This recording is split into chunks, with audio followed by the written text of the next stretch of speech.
نہیں بنے گا۔ اسلام میں جتنی بھی چیز منع کی گئی ہے، جتنی بھی چیزوں سے اسلام نے روکا ہے، ان تمام چیزوں میں اسلام کا کوئی فائدہ نہیں، اسلام اور شریعت کا کوئی فائدہ نہیں، فقط فائدہ ہے تو بندوں کا فائدہ ہے، فقط فائدہ ہے تو بندوں کا فائدہ ہے۔ ایک حدیث پاک مجھے یاد آتی ہے، اللہ کے نبی صلی اللہ تعالی علیہ وسلم نے ایک وقت میں اللہ کے نبی صلی اللہ تعالی علیہ وسلم نے صحابہ کرام کا مجمع اکٹھا تھا، اللہ کے نبی تعلیم دے رہے تھے، احکام اسلام بتا رہے تھے، تو اللہ کے نبی نے وہیں پر ارشاد فرمایا تھا، غور سے سنیے گا کہ اسلام میں صرف بندوں کا فائدہ ہوتا ہے، کہ اگر اسلام کسی چیز سے منع کرتا ہے، کسی چیز سے روکتا ہے تو یقیناً اس میں بندوں کا فائدہ ہوتا ہے، نہ کہ شریعت کا کوئی فائدہ ہوتا ہے۔ اللہ کے نبی ارشاد فرماتے ہیں، اے صحابہ کرام، اے میرے ساتھیوں سنو، جب مچھلی تالاب میں مر جائے، پانی کے اندر مرے تو اس کو مت کھانا، پانی کے اندر مرے تو اس کو مت کھانا، اور جب مچھلی پانی سے باہر مرے تو اس کو کھا سکتے ہو۔ جب آج کل کے سائنسدانوں کی نظر اس حدیث پاک پر پڑی، اللہ کے نبی صلی اللہ علیہ وسلم کے اس ارشاد پر پڑا، ان کی نگاہیں پڑی تو کیا دیکھتے ہیں کہ جب تالاب کے اندر مچھلی جو مرتی ہے، تالاب کے اندر جو مچھلی مرتی ہے، تو ہم تمام حضرات کو معلوم ہونا چاہیے کہ جب مچھلی کو ہم چاک کرتے ہیں تو چاک کرنے میں ہمیں ایک وائٹ گبارہ سا ملتا ہے نا، وائٹ گبارہ ملتا ہے، اس میں پتہ کیا ہوتا ہے؟ اس میں کینسر کے کیڑے ہوتے ہیں، کینسر کے کیڑے ہوتے ہیں۔ اللہ کے نبی نے آج سے 1450 سال پہلے، جس وقت نہ کسی اینک کی ایجاد تھی، جس وقت نہ کوئی مائکروسکوپ تھا، جس وقت نہ کوئی دوربین تھی، اس وقت اللہ کے نبی صلی اللہ تعالی علیہ وسلم نے ارشاد فرمایا تھا کہ جب مچھلی تالاب کے اندر مرے، جب مچھلی پانی کے اندر مرے تو اے میرے ساتھیوں اس مچھلی کو نہ کھانا، کیونکہ اگر تم اس مچھلی کو کھاؤ گے، جب مچھلی پانی کے اندر مرتی ہے تو اس کے اندر جو گبارہ ہوتا ہے، اس کے اندر پانی جاتا ہے، اور اس پانی کی وجہ سے وہ گبارہ پھٹ جاتا ہے، اور پھٹ کر کے اس کے اندر جو کیڑے ہوتے ہیں اس مچھلی کے پورے جسم پہ پھیل جاتے ہیں۔ اگر آپ اس مچھلی کو کھاؤ گے، اس مچھلی کو اپنی غذا بناؤ گے تو یقیناً وہ کینسر کے کیڑے آپ کی باڈی میں بھی جائیں گے، تو اندیشہ ہے کہ آپ کی باڈی میں بھی کینسر پھیل جائے، وہ بیماری آپ کو لاحق ہو جائے۔ اسی لیے اللہ کے نبی نے ارشاد فرما دیا تھا 1450 سال پہلے کہ جب مچھلی تالاب کے اندر مرے تو اس کو ہرگز نہ کھانا، لیکن جب مچھلی تالاب کے باہر مرے تو آپ کھا سکتے ہو۔ اس کی وجہ یہ ہے کہ جب مچھلی پانی کے باہر مرتی ہے تو اس کے اندر پانی نہیں جاتا ہے، اور اس کے اندر جو گبارہ ہوتا ہے وہ گبارہ پھٹتا نہیں ہے، بلکہ بالکل صحیح اور صالح ہوتا ہے۔ اسی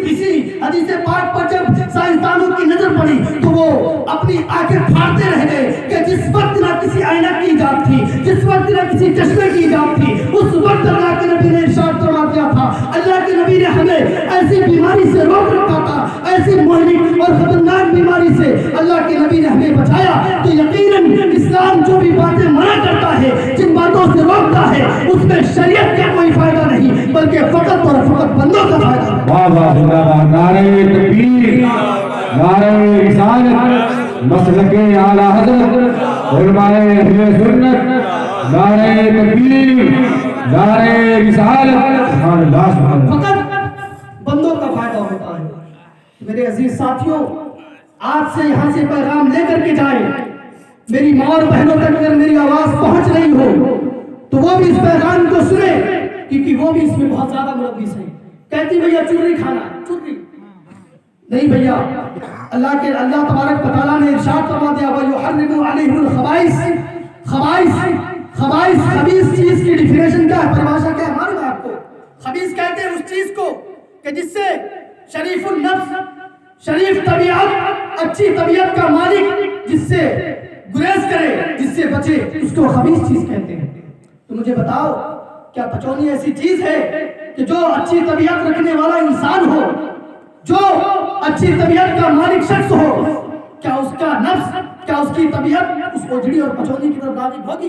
ہرگز راغب نہیں ہوگی۔ اس کا دل ہرگز نہیں کرے گا کہ اسے کھائے، کیونکہ شریعت نے اگر اوجڑی اور پچونی کھانے کے لیے منع کیا ہے تو یقیناً اس میں ہمارا فائدہ ہے، کیونکہ اوجڑی اور پچونی میں غلاظت جمع ہوتی ہے، اور وہ غلاظت جمع ہوتی ہے تو کہیں نہ کہیں جا کر کے اس میں ان فاسد چیزوں کے اثرات باقی رہتے ہیں۔ اسی لیے اللہ تبارک و تعالیٰ نے، اللہ کے رسول نے ہمیں ایسی چیزوں سے دور رکھا ہے اور کہا ہے کہ ان چیزوں کا استعمال نہ کریں، کیونکہ ممکن ہے کہ آپ کو کوئی بیماری ہو سکتی ہے، یقیناً کوئی بیماری ہو سکتی ہے۔ تو آپ تمامی حضرات عہد کر لیں، یقین کر لیں کہ انشاءاللہ تبارک و تعالی آپ سے ہم اوجھنی اور پچونی کا استعمال نہیں کریں گے، غذا نہیں بنائیں گے انشاءاللہ، نہیں بنائیں گے نا انشاءاللہ تعالی۔ آپ خود بھی نہ کھائیں اور دوسروں کو بھی اگر کوئی کھائے تو اس کو منع کرے کہ شریعت اسلام میں لوگ کہہ دیتے ہیں کہ بھیا مکروہ کو ہلکا سمجھ رکھا ہے کیا؟ مکروہ کہہ دیتے چھوڑ دیتے ہیں بھیا مکروہ ہے، نہیں مکروہ نہیں بلکہ مکروہ ہے، تحریمی ہے، حرام کے قریب ہے۔ اگر آپ کھائیں گے تو گنہگار ہوں گے، آپ کھائیں گے تو اللہ تبارک و تعالیٰ کی بارگاہ میں آپ کو جواب دینا پڑے گا، رب کی بارگاہ میں جواب دینا پڑے گا۔ اللہ تبارک و تعالیٰ ہم تمامی حضرات کو ایسی چیزوں سے محفوظ و معمول عطا فرمائے اور بہتر غذا اور جو جائز غذائیں ہیں ان کو استعمال کرنے کی توفیق عطا فرمائے۔ درود پاک پڑھیں، اللہم صلی علی سیدنا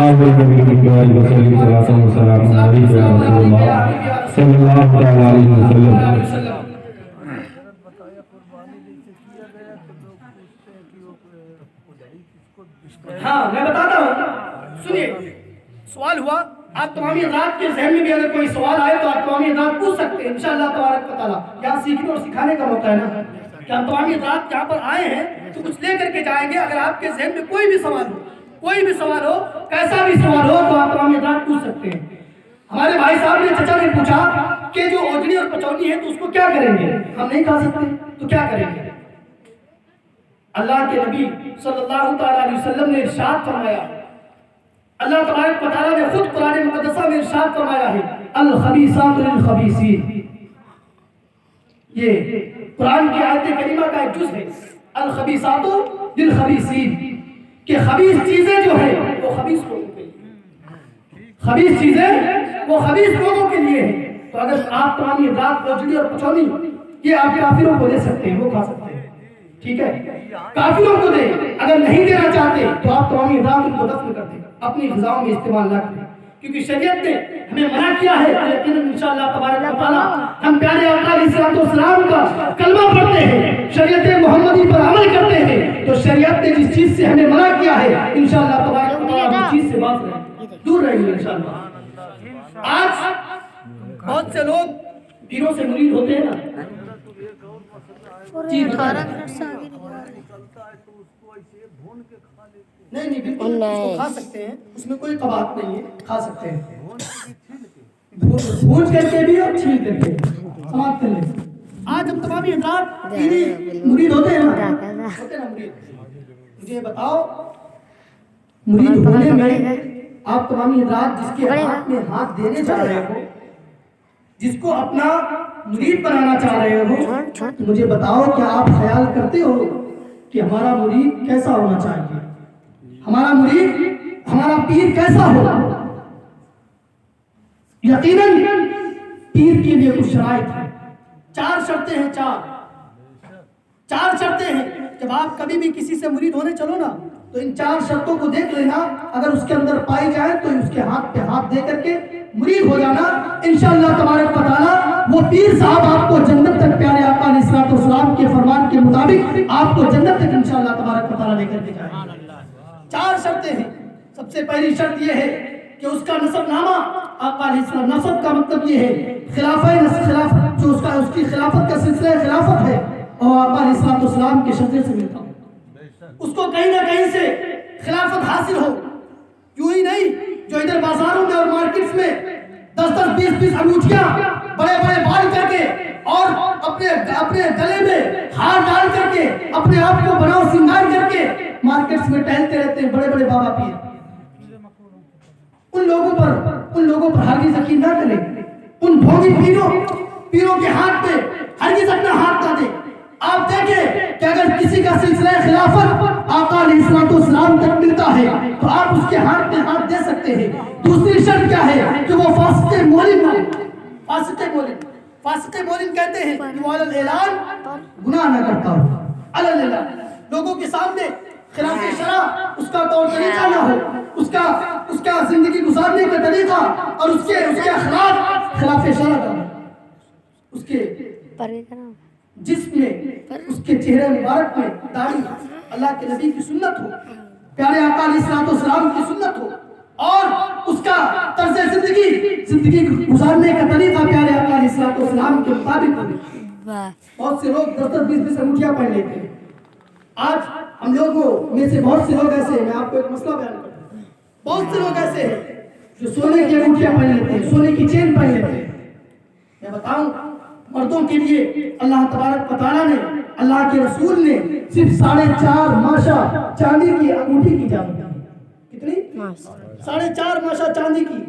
انگوٹھی کی اجازت دی ہے۔ اس سے زیادہ اگر آپ پہنتے ہو تو یقیناً اللہ کے نبی صلی اللہ تعالیٰ علیہ وسلم کی اس حدیث پاک پر نظر کر لو کہ اللہ کے نبی صلی اللہ تعالیٰ علیہ وسلم کی بارگاہ میں ایک صحابی رسول حاضر ہوئے، اور حاضر ہونے کے بعد میں اللہ کے نبی کی بارگاہ میں صلاۃ و سلام پیش کیا اور عرض کیا الصلاۃ والسلام علیک یا رسول اللہ۔ اللہ کے نبی نے ان کے سامنے سے اپنا چہرہ انور پھیر لیا۔ پھر اللہ کے نبی کی بارگاہ اللہ جب پیارے آقا علیہ الصلوۃ والسلام نے ادھر چہرہ پھیرا نا تو وہ گھوم کر کے دوسری طرف گئے جدھر اللہ کے نبی نے چہرہ پھیرا تھا، گئے اور پھر سے کہا الصلاۃ والسلام علیک یا نبی اللہ۔ پھر اللہ کے نبی نے چہرہ پھیر لیا۔ وہ سمجھ گئے کوئی نہ کوئی بات، کوئی نہ کوئی ناراضگی کا سبب ہے جس کی وجہ سے اللہ کے نبی ہم سے